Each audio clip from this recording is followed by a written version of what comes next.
बिस्मिल्लाहिर्रहमानिर्रहीम। अस्सलाम वालेकुम व्यूअर्स, आज मैं आपके साथ नान खताई की रेसिपी शेयर करूंगी। इसके लिए हमें जो चीज़ें चाहिए वो आप नोट फरमा लें।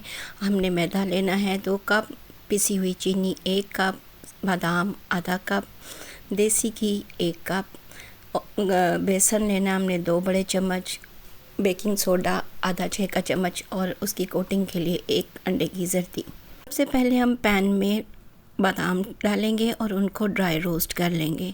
उसे अच्छी तरह तब तक रोस्ट करते जाना जब तक इसकी अच्छी सी भीनी भीनी खुशबू आने लगे। ड्राई रोस्ट करने के बाद हम इसे किसी बर्तन में निकाल लेंगे ताकि पैन ज़्यादा गर्म होने की वजह से जल ना जाए। किसी खुले बर्तन में हमने पाउडर शुगर ले ली है।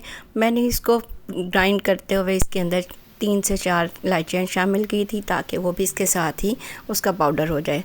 उसके बाद उसमें हमने घी शामिल किया। घी और चीनी को अच्छी तरह से मिक्स करना है। जब अच्छी तरह मिक्स हो जाए तो उसके बाद हम इसके अंदर मैदा शामिल कर देंगे और उसे अच्छी तरह हिलाएंगे। मैदा शामिल करें और इसे अच्छी तरह से मिक्स कर लेंगे। उसके बाद हमने इसमें जो इस मिक्सचर में बेसन शामिल कर दें और साथ बेकिंग सोडा भी। उसके बाद इन सब को अच्छी तरह से मिक्स कर लें ताकि ये सारा यकजान हो जाए। तमाम अज्जा को अच्छी तरह हल करने के लिए अब हम हाथों का इस्तेमाल करेंगे और जो बाकी मैदा था वो भी इसमें डाल दिया और इसके बाद जो हमारे पास बादाम थे ड्राई रोस्ट किए हुए वो भी इसके अंदर शामिल कर दें।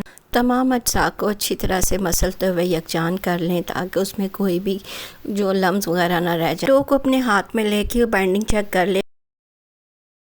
15 मिनट तक आप इसे फ्रिज में रख के रेस्ट दे दें। रेस्ट देने के बाद आप टिक्कियाँ बनाने के लिए इसको निकालें और सबसे पहले आप पैन या मोल्ड जिसमें भी आप बेक करना चाह रहे हैं आप उसको ग्लेज़ कर लें। मेरे पास पिज़्ज़ा मोल्ड था, मैं उसी के अंदर इसको बेक करूँगी। इसके बाद आप इसकी मुनासिब साइज़ के छोटी सी गोले बना के इसके अंदर रखते जाएँ। इनको हम थोड़े थोड़े फासले पे रखेंगे ताकि बेकिंग के दौरान जब ये थोड़ा सा राइस हो तो ये आपस में साथ चिपक ना जाए। मुझे ये मेथड इजी लगता है। पहले उसे हाथों में अच्छी तरह से रोल करके तो मैं उसे ट्रे में या पैन में लगा के तो उसके बाद उसे प्रेस करके तो उसकी फ़ाइनल लुक दे देती हूँ। उसको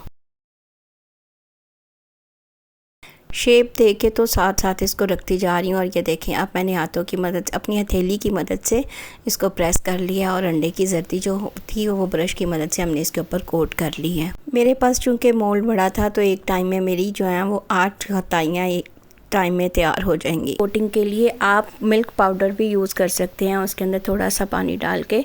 इनको बेक करने के लिए मैंने 15 मिनट पहले पतीला प्री हीट किया हुआ है और इसको मैं उसके अंदर रख दूँगी।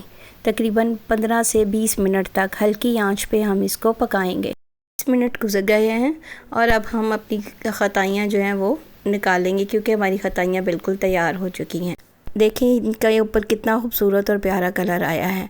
मोल्ड को बाहर निकाल के हम थोड़ी देर के लिए इसे ठंडा होने के लिए रख देंगे। हमारी नान खताई अच्छी तरह ठंडी हो चुकी है। ये देखिए इसका नीचे से भी और ऊपर से कितना अच्छा और प्यारा कलर आया है।